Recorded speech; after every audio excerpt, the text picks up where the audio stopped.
On today's webinar, we discussed several pieces of legislation that we're watching in the New York State legislature. The first would extend the statute of limitations for New York State human rights law claims. Right now, the time a person has to make a claim to the New York State Division of Human Rights is 1 year, and the pending legislation would extend that to 3 years. And similarly, the time that a person has to file a New York State human rights law claim in court is 3 years, and the pending legislation would extend that to 6 years. Right now, this legislation has not passed both houses, but we are watching its development as it may impact employers, impact records that employers may need to keep in order to be in a position to defend claims, for example. The other pieces of legislation that we discussed today would affect employer settlement agreements.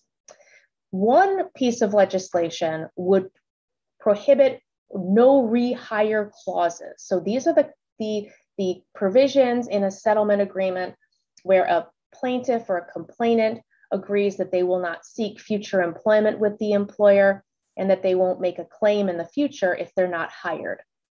This piece of legislation seeks to prevent those provisions from being part of a settlement agreement.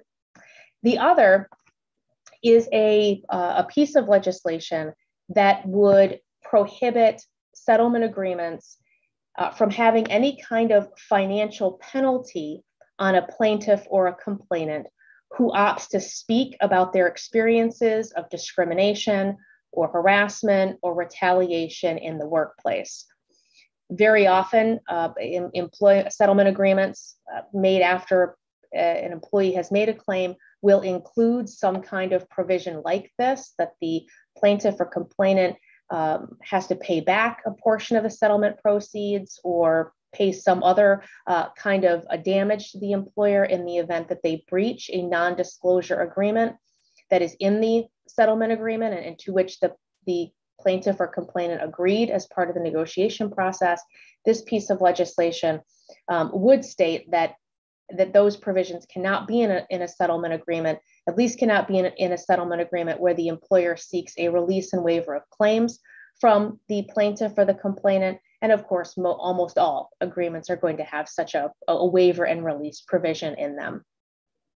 So this is a reminder to not use a stock agreement that you might have laying around from many years ago. There have been developments even before this in New York State that affect the way that settlement agreements or separation agreements may be framed and phrased and the provisions that may or may not be in them. And if these particular pieces of legislation pass, there would be additional very significant changes and consequences for employer settlement agreements.